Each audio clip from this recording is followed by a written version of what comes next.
Good morning, dear students, and welcome to my online class of chemistry. First of all, I would like to congratulate you all and welcome to you in class 8th. I hope you all are fit and fine. So today we are going to start our online class of chemistry, and today's topic is matter. This is the first chapter of your chemistry book. Dear students, you already know about matter from class 6th and 7th. But now we'll learn something more about matter. So let's begin our lesson. Dear students, you see the picture. What you observe here? What you see here from the picture? See here.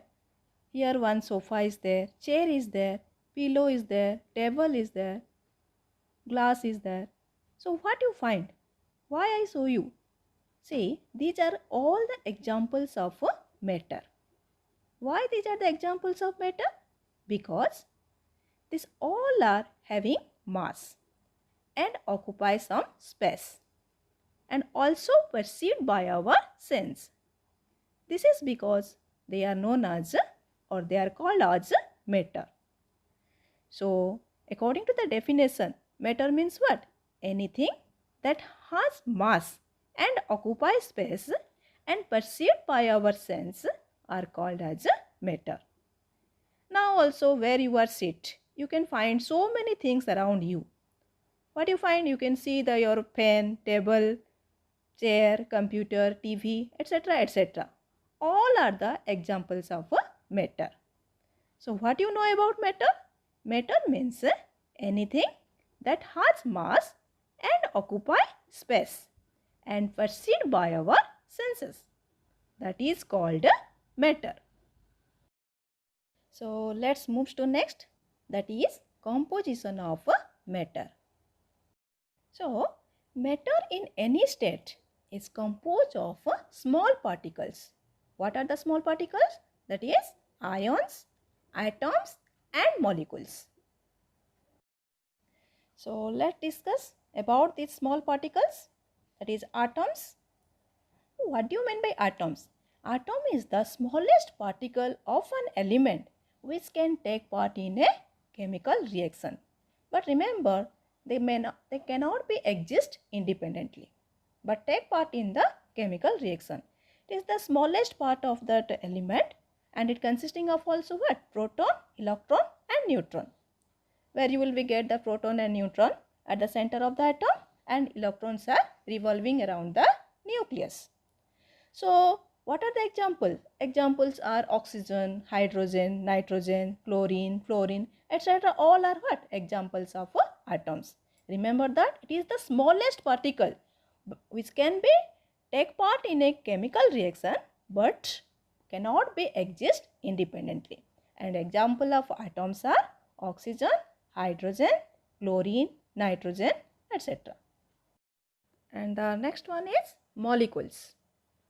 This one also the smallest particles, okay, the smallest particle of an element, but they exist independently. Already I told you in atom, what? Atom is the tiny particle, but they cannot exist independently. So when two atoms are combined together, they form the molecules. They are also what? They are the smallest particle. They are the tiny particle of an element, but they can exist independently. Here you see the example here, the picture you see, that is that example of oxygen. What you find? Remember that molecules, they combine the similar atoms or they will be formed by different atoms. So here see first example, that is oxygen. When two similar kind of oxygen atoms combine together, they form that what? Oxygen molecule, that is O2. And the next one is carbon monoxide, that is CO.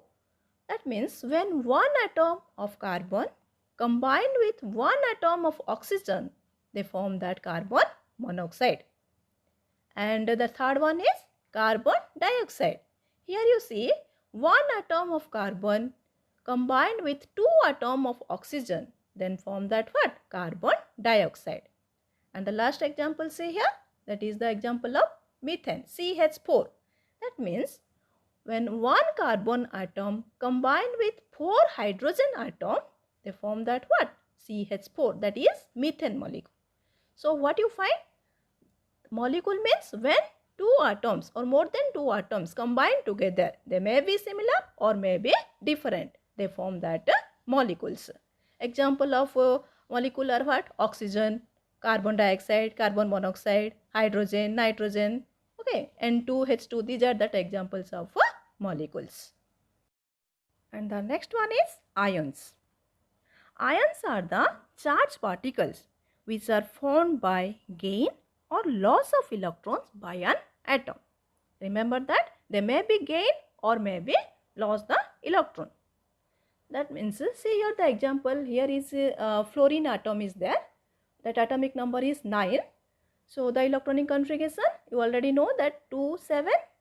So he want one more electron. Okay, that means he will gain the one electron and form what? Fluoride ion, F minus. That is known as also anion. So what you find? When it will be gain or it will be lose the electrons, it form that ions. Here you see that fluoride, from fluorine to fluoride ion. It gain one electron and form fluoride ion. So next is characteristics of a matter. As we know that matter means what? They found in different states. That solid, liquid and gas. So what? It consisting of, that means the properties is it has volume, it has mass, weight, and you can be perceived by your senses.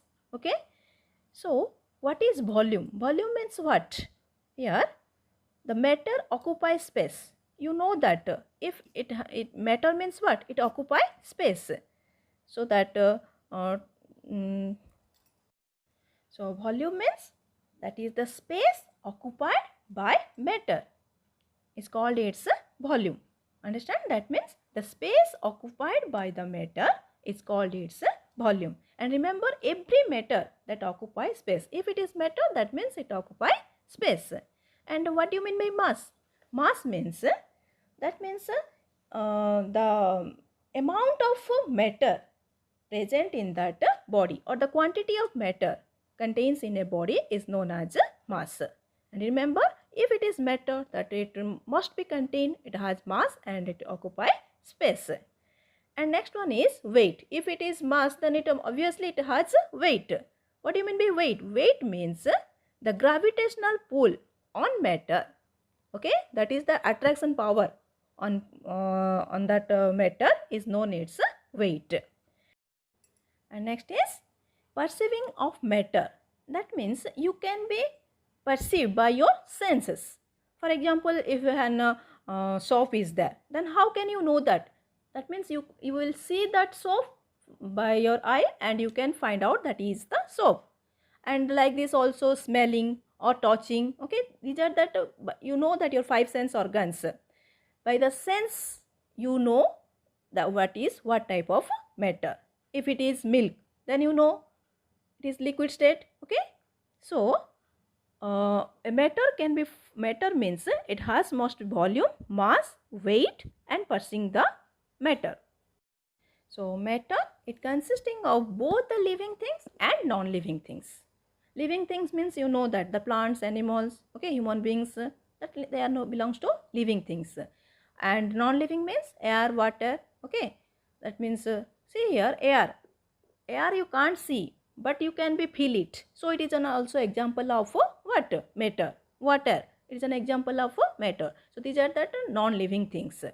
So matter must be contain both the living things as well as the non-living things. So now we move on, that is the states of matter. As we know that the states of matter, that means the matter is found in different states. They are solid, liquid and gas. So we find that matter are found in 3 different states, that is solid, liquid and gas. So solids, they are very hard and rigid. So they have definite shape. But liquid, they are not so hard. So they do not have definite shape. Because where you will pour, they will be take that shape of that container. Okay, they have no definite shape. They will take that shape of the container. Like these gases, they are also not so hard. Okay, they are free. They move randomly. And what is the difference between? Because see here, liquid and gas, they are not hard and they do not have definite shape. But how can you find out that? What is the difference between liquid and gas? See, liquids take the shape of the container, whereas gas, they move randomly. They do not take the shape of the container also. This is the only one difference between liquid and gas, because they also not hard, they have not definite shape, and gases also have no definite shape. But solid have a definite shape and they are strong. So now intermolecular force. Intermolecular force means the force between the two particles. That means the force which has to attract each other. Okay. Here you see the picture, solid, liquid and gases. In solid, the intermolecular force is very strong because the particles are closely packed. That means they are tightly packed. So they have strong force of attraction.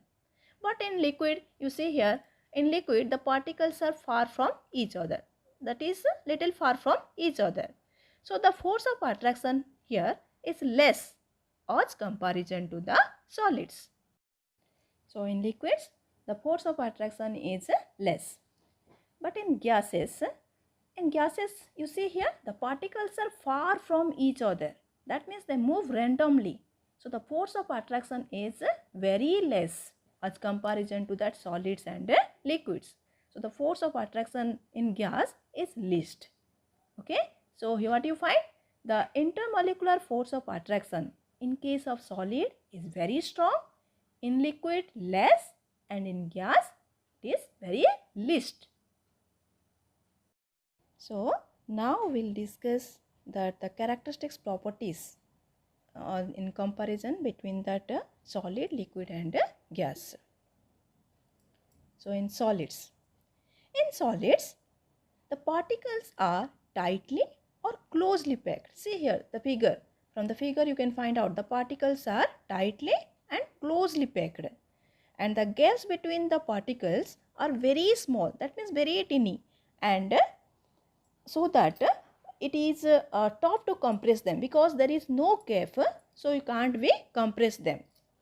And solid has a fixed shape and volume because they are very hard and they do not have any shape, so they do not have fixed shape and volume. And due to its rigid nature, particles in solid can only vibrate about their mean position and cannot be moved. Already you know the particles are tightly packed, so there is no space, so the particles cannot move, they only vibrate in their mean position. And the force of attraction between the particle is very strong. Why? Because the particles are closely packed. So the force of attraction will be more in case of solids. So what are the examples of solid? You can find out the duster, the sugar particles or the wood, stone. Okay, these are the examples of solids. In liquids, the particles are less packed as compared to solids. As we know that solids are what? The particles are tightly packed. Here also less space is there. So it is less packed as compared to solids. And liquid take the shape of the container. Where you pour that liquids, it will be take that shape of that container. And liquids are difficult to compress as the particles have less space between them and to move. That means what the particles have in liquid, the particles are less tightly packed. Okay, so it is also there is less space to move here and there, so the particles are also less. That means it is difficult to compress. And liquid have fixed volume but no fixed shape because they are moved here and there and the space is little, so they have fixed volume but no fixed shape. And the force of attraction between the particle is weaker than the solid. As we know that in solid what? The particles are closely packed, so the force of attraction is more. But in liquids what? The particles are less closely packed, so the force of attraction is less. That means as comparison to solids. So what are the examples of liquid? You know that milk, water, coffee, blood. Okay, these are the examples of liquids. Now we'll discuss the properties of gases. Say in gases, the particles are far apart from each other. See here in gases, the particles are very far from each other. So the force of attraction between the particle is negligible as comparison to solids and liquids. Why? Because in solids the particles are closely packed and in liquids the particles are less closely packed. But in gases what? The particles are far from each other. So the force of attraction is negligible as comparison to that solids and liquids.